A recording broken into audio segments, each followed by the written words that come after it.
What did the College Football Playoff Committee think of the SEC in their first batch of CFP playoff rankings? Turns out they might love the SEC. Locked On SEC starts right now. You are Locked On SEC, your daily podcast on the Southeastern Conference. Part of the Locked On Podcast Network, your team every day. And what's up, everybody? Welcome into Locked On SEC. It's great to have you guys along. I'm Chris Gordy. Thanks for making us your first listen every day. And a reminder, we're free and available wherever you get your podcasts. Now on the Gulf Coast Sports and Entertainment Network, broadcasting daily across Alabama, Louisiana, and Mississippi. And of course, everywhere on YouTube, part of the Locked On Podcast Network, covering your team every day. Today's episode brought to you by FanDuel. Right now, new customers can bet just $5. If your bet wins, you'll get $300 in bonus bets to use across the app. Download the FanDuel app today. All right, let's dive into it. As last night, we got our first official batch of the college football playoff rankings. And so as they were revealed, kind of interesting, a little bit of the differences from, the AP poll and the college football, the coaches poll. Like, it wasn't a ton difference, but the first thing that jumped out, and Ross Dellinger pointed this out, no team from a group of 5 conference was ranked in the initial CFP rankings. There was no Memphis, no Cincinnati, really, if you want to push, North Texas. And, in the AP poll, Memphis and Cincinnati were both in there in the top 25. So as Ross pointed out, if this were to happen in the final rankings, the committee would simply select what they believe is the best group of 5 conference champion to be the 12 seed. Remember, the best group of 5 team gets in. Before last week losing at home to West Virginia, Houston was right there in the mix. So they kind of got bounced out for now. And so you're looking at possibly Cincinnati, Memphis. We'll see who ends up being that team, but that's just something that jumped out to me. Looking at the SEC teams, they had 20 coming in number 25. It was Tennessee. So a little bit lower on Tennessee than the other rankings. The weekly rankings are, so the playoff committee maybe not as high on the Vols. Then they had Pittsburgh 24, Washington 23, Missouri 22. So again, Mizzou right there, maybe not getting as much love as they are in some of the other polls. So Mizzou 22, Tennessee 25. They both, Tennessee taking the third loss this past weekend to Oklahoma. They're pretty much out of it. Missouri's still alive, kind of. We'll see what they do against Texas A&M this weekend. Certainly, if Mizzou could pull off an upset there of Texas A&M at home in Como, that would launch them. I think they'd jump maybe even into the top 15 for next week. And then they'll play Mississippi State. They do get number 12 Oklahoma in Oklahoma in a couple weeks, and then they're at Arkansas to finish the season. So Mizzou at 6-2. We'll see how good Matt Zollers is at quarterback. We'll talk about him a little bit later.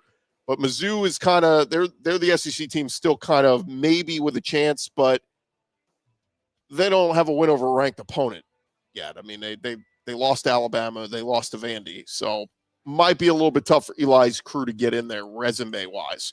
The rest of the bottom 10, I guess you would say, you've got Michigan at 21, Iowa at 20, USC at 19, Miami at 18, Georgia Tech at 17. The thing that jumped out was Iowa was not ranked in the AP poll yet. They come in at 20th in the playoff committee's rankings. So they think much higher, they're much higher on Iowa, I guess, based on the advanced metrics. Vanderbilt comes in at number 16 in the college football playoff rankings. So Vanderbilt still alive, as Clark Lee and company have said. They know they got to run the table to have a chance, and that would be awesome. It starts with Auburn this weekend, who fired their coach. So if Vanderbilt can win this one, they'll get Kentucky at home. They'll be favored in that one. And then, of course, the finale at Tennessee that I was thinking might be a playoff decider, but Tennessee kind of out of it now with a third loss. Vanderbilt, if they run the table, I think has a great chance to get in, sitting there at number 16 in the initial playoff rankings. Getting into the top 15, we got Louisville at 15. We got Virginia at 14. We got Utah at 13. And then we get into the top 12. I'm going, wait a minute. There are 6 SEC teams they have not shown yet. So right off the bat, 6 SEC teams in the top 12 of the college football playoff rankings. That tells me the playoff committee likes the SEC. They respect them. Coming in number 12, they got Oklahoma, who just got the monster win at Tennessee. And then Texas, that had to survive a home scare from Vandy, a late rally from Vandy in the final minutes. Outscored them, 21-0 in the fourth quarter. But either way, Texas won. They're 11, Oklahoma's 12. There's a little bit of a flop here because in the AP poll, they got Oklahoma 11, Texas 13. Now, maybe playoff committee is going head-to-head. In fact, some Reese Davis and the guys on ESPN were even talking about that, saying, I think the playoff committee is using head-to-head as a big metric here. They're going, look, if this team beat that team and they have similar resumes, we're not going to have that team behind the other one. So that may be what it is. Texas beat Oklahoma head-to-head a couple weeks ago. So Texas 11, Oklahoma 12. Then we get in the top 10. Notre Dame is in there 10. Again, they don't play a damn soul the rest of the schedule. They give them credit. They scheduled some tough non-conference, or I say non-conference, early season games. They don't play in a conference. Schedule some tough early season games, but the rest of their schedule's a joke. But anyway, they sit there at 10. Oregon at 9. Oregon is 6-1. They are number 9 in the playoff rankings. They're number 6 in the AP poll. So again, playoff committee maybe not looking at Oregon as lovingly here. So they got Oregon down at 9. They got Texas Tech at number 8. They got BYU at number 7. So I'm like, wow, Ole Miss was number 7 in the AP and coaches poll. So they're higher on Ole Miss. And then you got a string of 4 straight SEC teams. You got Ole Miss at 6. You got Georgia at 5. You got Alabama at 4. And you got Texas A&M at 3. And then your top 2, just like all the other polls, Ohio State 1 and Indiana 2. It still is wild to me that this Indiana team appears to be better than last year's Indiana team because I didn't think they deserved it last year. This year they have some really good wins. So I got to give Indiana props. They do look really good. But that is your playoff rankings. Again, top 5, well, top 6 is Ole Miss at 6, Georgia 5, Bama 4, A&M 3, Indiana 2, and Ohio State 1. Keep in mind, the rankings are going to try to follow this year. None of that crap of, well, the highest ranked conference champ moves to the front of the line. No, 1, 2, 3, 4. At the end of all this, will be 1, 2, 3, 4. Now, remember, we still have conference championships to play and all that kind of stuff. Joey Galloway, he was a little perturbed on the college football playoff revealing. He said he was surprised A&M wasn't ranked ahead of Ohio State and Indiana because of all the advanced metrics. Booger McFarland said A&M has one of the best wins of the season, winning on the road at Notre Dame. I think you should give A&M a little bit more credit for that. They did just go on the road and beat LSU in their house, got Brian Kelly fired, obliterated them in the second half. I get it. LSU dropped out of the rankings. Still doesn't mean it wasn't an awesome win at the time. I think A&M should get a little bit more credit than they're getting. But that is the first batch of the college football playoff rankings. Again, these are all going to change as the season rolls along, but here is kind of what everybody was projecting on what the 12-team playoff bracket could look like. Again, this is if everything kind of stays the same. Some of these teams are going to play each other, so it's you're going to have conference championship weekend. So all this is going to change. But if the playoffs started today, your 12-team bracket would be 12-seed Memphis playing in Athens at 5-seed Georgia. You would have 9-seed Oregon playing in Lubbock, playing Texas Tech. That would be a lot of fun. Oregon having to go to Lubbock. Then you'd have 11-seed Virginia going to Oxford to play Ole Miss. That'd be a lot of people sipping out of red Solo cups. And then you'd have number 10 Notre Dame going out to Utah to play BYU. That would be interesting. So your first round home playoff games would be in Athens, Lubbock, Oxford, and Provo. So the SEC would host 2 of those with Georgia and Ole Miss. And then how it's seeded here, again, this is all, I have to keep reiterating, this isn't how it's going to stay. But you would have Alabama, the 4 seed. They would host Memphis, the winner of Memphis, Georgia. I mean, can you imagine a Georgia-Bama rematch in Tuscaloosa in the quarterfinals? I think we'd all say sign me up for that. You'd have the winner of Oregon, Texas Tech playing at number 1 Ohio State. Again, sign me up for that. You'd have the winner of Virginia, Ole Miss, would assume it'd be Ole Miss. We'd go to College Station to play Texas A&M, Mike Elko's bunch. That would be a hell of fun. A&M and that Elko defense and really revamped offense with Marcel Reed versus the Ole Miss Rebels high-flying offense. Trinidad Chambliss would be awesome. And then the winner of Notre Dame BYU at Indiana. Again, BYU Indiana maybe doesn't sound sexy, but it would be fun in a quarterfinals matchup. And again, I should reiterate, those wouldn't be on campus. Those would be at whatever the generic playoff sites are that they are this year. But that is how it would work out. And again, in this projected 12-team playoff bracket, they have first team out Texas, second team out Oklahoma. They have Virginia in, presumably as the ACC champ. So even though they suck and they're way down there and they're the 11 seed in this, Virginia's ACC champ jumps over that fifth or sixth SEC team. And then the same thing with Memphis. In this scenario, they're the highest ranked group of 5 team that gets in. They're booting out the number 11 and number 12 teams in the rankings, and thus Texas and Oklahoma would get the boot. So, yeah, look, while it's a lot of fun that the SEC has this many teams ranked, again, 6 teams in the top 12 in the playoff rankings, how all this would shake out once we start filling out the bracket. Texas and Oklahoma get booted because of the special rules of, ACC champ has to get in and best group of 5 team has to get in, and it boots them out. So look, I'm hopeful the SEC gets more than 4 teams in, but again, you got 4 really good teams in. Would like to see 5. I mean, if there's a way to get Texas and Oklahoma both in there, we get 6 teams, awesome. But it's just tough. It's hard because you get into a numbers game with the stipulations. We like to do this thing. Well, everybody, we got to play equal. We got to play fair. We got to let that group of 5 team get in, which I don't know why. Nothing. If you're a group of 5, if you're an undefeated group of 5 team, get into the top 12. Schedule some tough non-conference games. I'm sorry. I still just think we're still doing too much here. To me, the playoff ranking should be 1 through 12 should get in no matter what. I think it's stupid that we have to move teams to the front of the line or at least up into the top 12. We're not moving them completely into the front of the line like we were last year into the top 4. That was absurd. I'm glad we fixed that. But still, it's very convoluted. I just think this should be very simple. 1, 2, 3, 4, 5, 6, 7, 8, 9, 10, 11, 12, you're all in. But again, that's not how simple this is. It could be much more simpler. All right, that is your first batch of playoff rankings. Thank you guys for making Locked On SEC your first listen every day. Coming up next, we will go around the conference. Got a lot of news to catch you guys up with. That's coming your way here in just a second.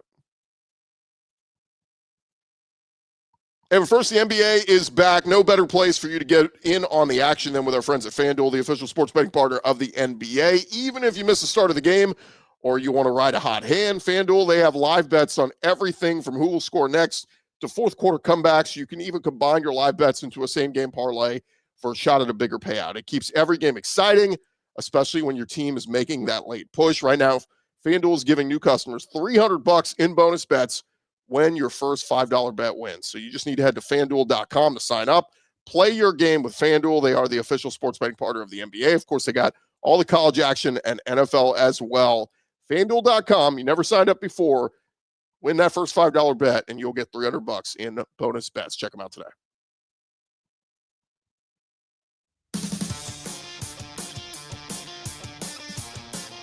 All right, run along here, Locked On SEC, part of the Locked On Podcast Network, covering your team every day. And all right, let's dive into it. We got plenty to get into, plenty of news to talk about going on around the conference. And we got to start with some of the schools with openings and coaching searches and all this. So let's get to the very latest. And we head out to LSU, Baton Rouge, as they are set to name, as of last night, Verge Ausberry, their full-time athletic director, as their new president took over yesterday. The decision came yesterday by a vote.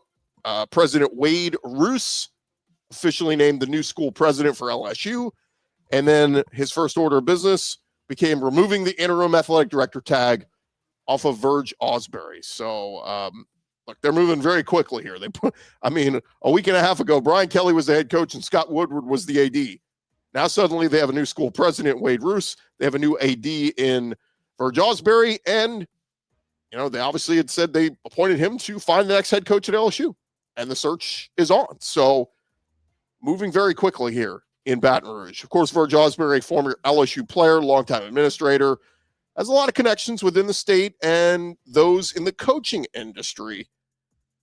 And kind of interesting because he was there, got some ties to Nick Saban when Nick Saban spent time in Baton Rouge 20 plus years ago. Well, Verge Ausberry was on ESPN Baton Rouge radio on Tuesday, speaking with our buddy Matt Moscona.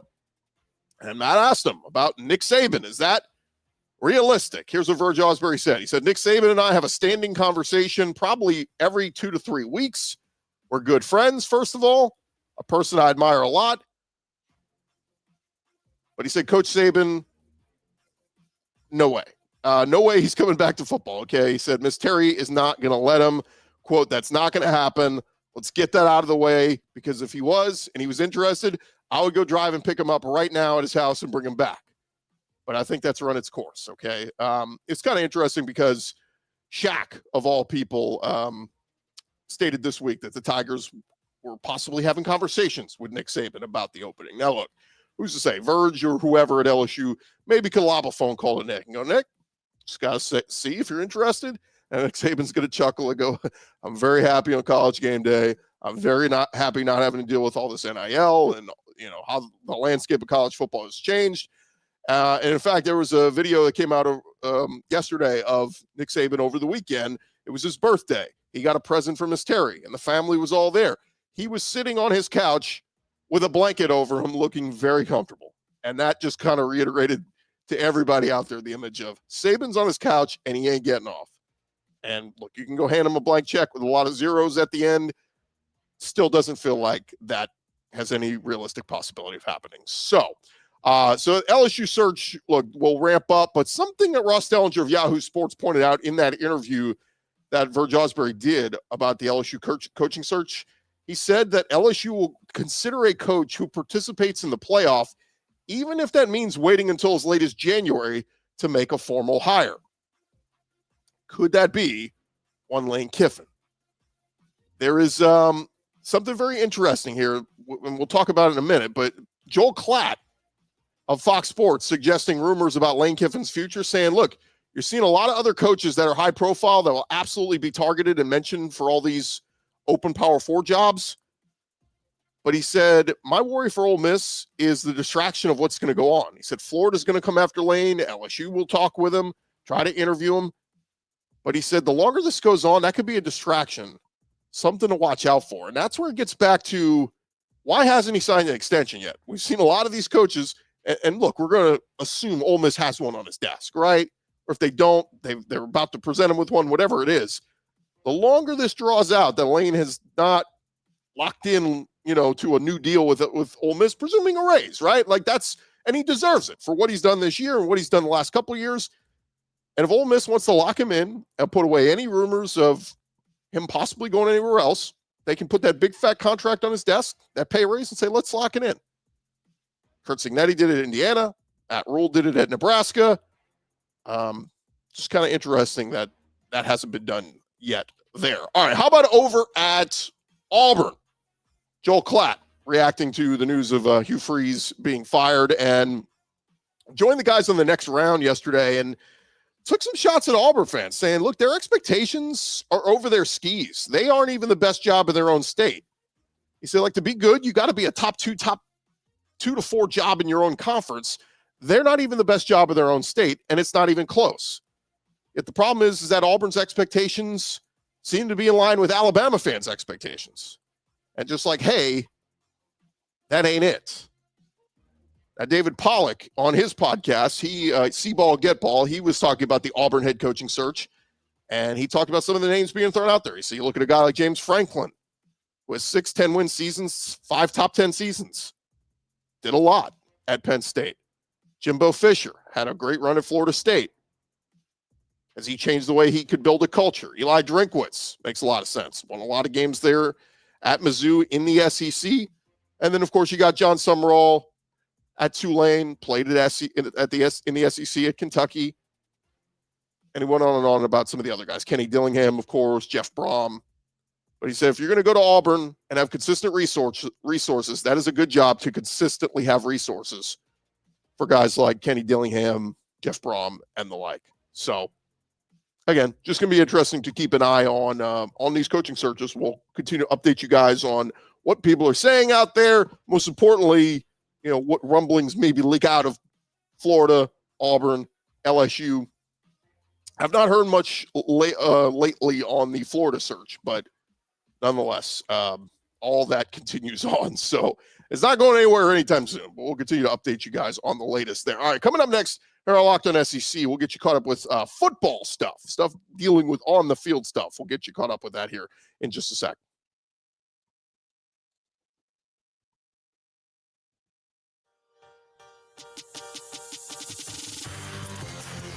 All right, rolling along here, Locked On SEC, part of the Locked On Podcast Network, covering your team every day. And as we dive back into it, guys, some news happening around the conference. Let's start over at Mizzou. As according to Eli Drinkwitz, the Missouri Tigers, they got a great opportunity ahead of them, taking on number 3 Texas A&M and their true freshman quarterback, MATT ZOLLERS, who was thrown into the starting spot 2 weeks ago against Vanderbilt when BO PRABULA went down. And now for Drink, his freshman quarterback, got to try to make him as comfortable as possible. Drinkwitz talking with the media on Tuesday. He said it's about playing to what his strengths are. Are there things that we're going to add? Probably not, but are there things that he's more comfortable with that maybe Bo was? Absolutely. So we can push those things in the playbook that maybe haven't been shown.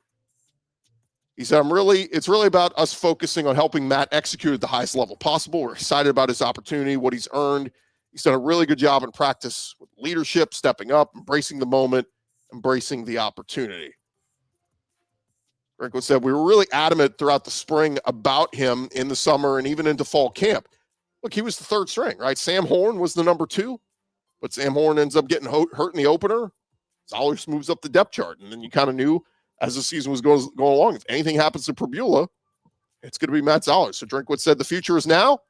I think it's important for us not to put too high of expectations on him.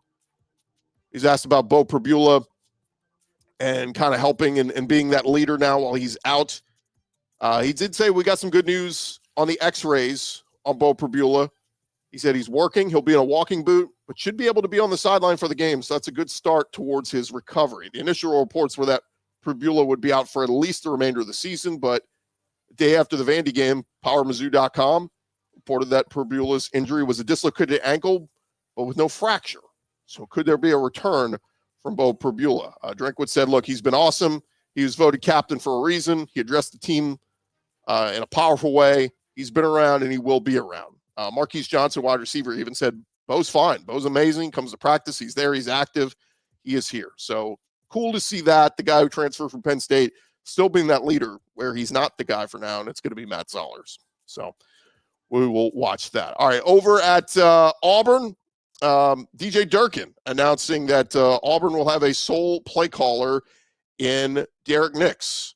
He was he's the offense coordinator, running backs coach, and he will be the play caller. 45 years old in his second season as Auburn's OC and running backs coach. Of course, HUGH FREEZE was the one calling the shots there, but now Derek Nix, his chance to shine. We'll see what he can do as the guy. Over at Alabama, KAYLIN DEBOER talking with the media and talking about some of the criticism that Ryan Williams has taken from the outside and some questions about his work ethic and all this. DeBoer said, look, it's just so much fun being on the football field with him every day in practice. He runs his routes full speed. He's doing the extra work before practice, after practice. No one on our team is ever going to question the work that he puts in and how important it is to him. He's just going to continue to attack, just getting better, and I think that's shown up. Williams currently second leading receiver for the Tide with 494 yards and third on the team in touchdowns with 3. Now, one other detail here, KAYLIN DEBOER asked about defensive back Drake Kirkpatrick Jr. and his arrest over the weekend. Details coming out from that, 24/7 Sports reporting. Kirkpatrick fled from police on the Strip after they tried to stop him from speeding in his Mercedes, as well as striking his vehicle. His arrest report was released Monday in a police deposition. Kirkpatrick successfully fled from the police on the Strip after they attempted to stop him, striking his vehicle. And so he is suspended indefinitely, was charged with 3 counts of reckless endangerment, 1 count of attempting to elude, and 1 count of speeding. Those are all misdemeanors. KAYLIN DEBOER saying this week, unfortunately, with the information that I have, talk to Dre. We need to indefinitely suspend him. He understands there are consequences that come with his actions. All right, other news going on around the conference. How about we talked about Arch Manning and how impressive he's been the last couple games. He received a national award this week, the Davey O'Brien Award, named Arch Manning to its Great 8 passers for Week 10. Comes after he completed 75% of his passes for over 300 yards, 3 touchdowns, and no picks. He was joined by several other quarterbacks from the ACC, Darian Mensah, CJ Bailey, and Kevin Jennings. So good to see Arch, and I've seen some people say he's starting to live up to some of that preseason hype. We'll see what he does as the rest of the season rolls along. Over at Mississippi State, Jeff Lebby and company riding high after their first SEC win, and their quarterback Blake Shapen saying this week they'd like to go bowling. They're 5-4. He said, look, what would it mean for this team to reach a bowl game? That's the goal. We want to reach a bowl game as quickly as possible. That's definitely the goal. Our goal this week is to go 1-0. It doesn't change our mindset on anything, but we definitely want to get to a bowl game as quickly as possible. And then lastly, over at Florida, Steve Spurrier sounding off about Billy Gonzalez and his first game as the interim. He said, I hope we still got time to turn around for Billy and this team. If we win the next 4, we'll be bowl eligible. Got to get to 6-6. We're 3-5. So we have a chance to do that. We'll see. Florida looked re-energized under Gonzalez on Saturday. They will play ranked opponents still against Ole Miss and Tennessee, but they have a showdown against Kentucky this Saturday. Very winnable game there for Florida. We'll see what happens. All right, hey guys, a reminder to check out Locked on SEC simulcast daily on the Gulf Coast Sports and Entertainment Network. For any of our listeners who live in Louisiana, Mississippi, Alabama, you can catch us weekdays 11:30 a.m. Central on the Gulf Coast Sports and Entertainment Network, home of the New Orleans Pelicans. I'm Chris Gordy. This has been Locked on SEC. We'll talk to you guys later in the week. Some great guests going to join us later in the week. Jake Crane and a special celebrity guest picker. You won't want to miss that right here on Locked on SEC. We'll talk to you guys later in the week.